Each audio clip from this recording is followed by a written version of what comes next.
திடீரென கொட்டிய பேரிடர் மழையால் அறுவடைக்கு தயாராக இருந்த சம்பா பயிர்களும் தாளடி பயிர்களும் மூழ்கியதால் விவசாயிகள் சோகத்தில் மூழ்கியுள்ளனர்.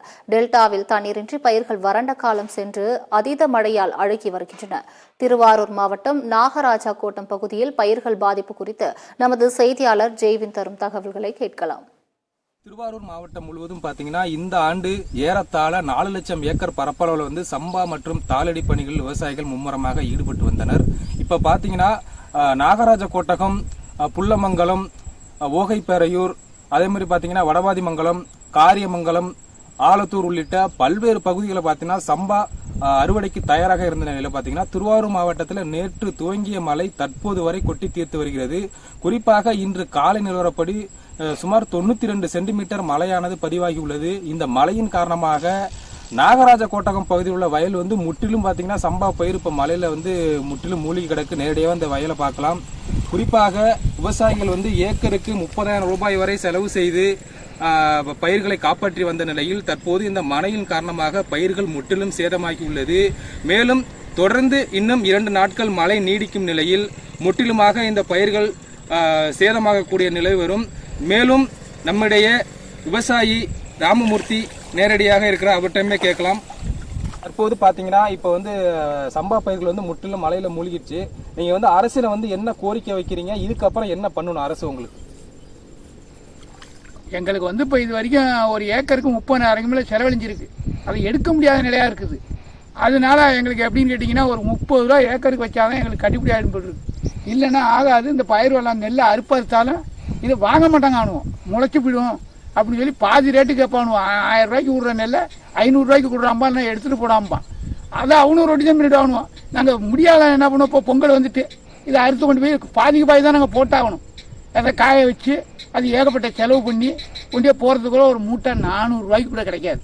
அந்த அளவுக்கு விவசாயம் மோதிச்சு போச்சு. நம்ம விவசாயம் பண்ணுறது இல்லையா, ஏன்னா தென்னம்பிள்ளையை போடுறதாங்கிறத யோசனையில் இருக்கோம். நாங்கள் இவ்வளோ மோசமாக இருக்குங்க. இப்போ இந்த வாங்கின நகையெல்லாம் எப்படி மீட்டு கொடுக்க போகிறோம்னே தெரியல எங்களுக்கு. அவ்வளோ பெரிய நிலையாக இந்த மலை இன்ஜின் வச்சு தான் இறைச்சோம். ஒரு மணிக்கு 250 ரூபா கொடுக்கணும். வச்சு இறைச்சி இதுக்கு 30,000 ரூபா 35,000 ரூபா செலவு பண்ணி இது என்னமோ எடுக்கிறதுக்குள்ளே எங்களுக்கு பிராணம் போயிடும். இப்போ எடுக்க முடியாது, போயிடுச்சு. எல்லாம் தண்ணிக்குள்ளே கிடக்கு. பார்த்தீங்களா, கருதா எல்லாம் தண்ணிக்குள்ளே கிடக்கு. இது என்னமோ நாங்கள் கட்டி அதை அறுப்பறுத்து கொண்டு போய் போடுறதுக்குள்ளே நல்லா காய வைக்கிறதுக்குள்ள இன்னும் மறுபடியும் மழை வந்துச்சுன்னு வச்சுங்க, அது காய வைக்க முடியாது. அழிவுண்டிய குப்பையிலும் எந்தெந்த பகுதி அதிகமாக பாதிச்சிருக்கு? எங்களுக்கு ராமாஞ்சமல்லி, நார்சம் கொட்டங்க அதிக பாதிப்புங்க. தண்ணி நிறைய கிடக்குங்க. கிட்டத்தட்ட ஒரு 30-40 ஏக்கர் கிடக்கு. இந்த பையன் கூட காலையிலேருந்து கட்டிட்டு கிடந்தாங்க. இந்த பையன் அக்கா மோலாம் இன்னும் கட்டாமல் என்னத்தான் கட்டுறதுன்னு போட்டாங்க சைப்பாடிச்சு. இப்போ நான் ஓரளவு ஒரு 2 மாதம் வரைக்கும் கட்டிவிட்டேன். இன்னும் பாக்கி கிடக்கு. இப்போ இதெல்லாம் அறுவடை செஞ்சு என்னத்தாங்கிறது எங்களுக்கு ஒன்றுமே நம்பிக்கை இல்லை. அதுதான் மட்டுமில்லை, தாளடியும் போயிட்டு சம்பாவும் போயிட்டு தாளடியும் பிடிச்சி என்ன செய்யறதுன்னு தெரியல. அந்த நிலையில இருக்கிற நாங்கள் விவசாயி. இது அரசாங்கம் என்ன செய்ய போகுதுன்னே தெரியல எங்களுக்கு. அரசு எந்த மாதிரி உதவி செய்யணும்னு எதிர்பார்க்குறீங்க? எங்களுக்கா இப்போ என்ன எங்களுக்கு இது என்னத்தை கொடுத்தாலும் எங்களுக்கு என்னத்தங்க கட்ட போகுது? ஒரு ஏக்கருக்கு இப்போ 50,000 ரூபா கொடுத்தா கூட கட்டாது போடுறது. இப்போ இன்னைக்கு இருக்கிற வறட்சிக்கு எங்களுக்கு அவ்வளோ ஜாமம் போயிடுச்சு. கிட்டத்தட்ட நான் ஒரு 2-3 பவுன் நகை கொண்டு வச்சேன்.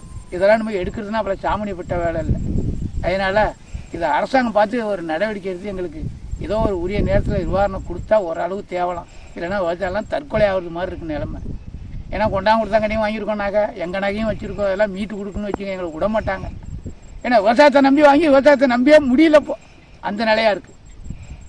தொடர் கனமழையின் காரணமாக திருவாரூர் மாவட்டம் நாகராஜ கோட்டகம், ஓகைப்பேரையூர், வடவாதிமங்கலம், அதுக்கப்புறம் பார்த்தீங்கன்னா கருப்பூர், பூந்தாளங்குடி உள்ளிட்ட பல்வேறு பகுதிகளில் அறுவடைக்கு தயாராக இருந்த சம்பா பயிர்கள் பார்த்தீங்கன்னா தற்போது மழைநீரில் முற்றிலும் மூழ்கிய நிலையில் இருக்குது.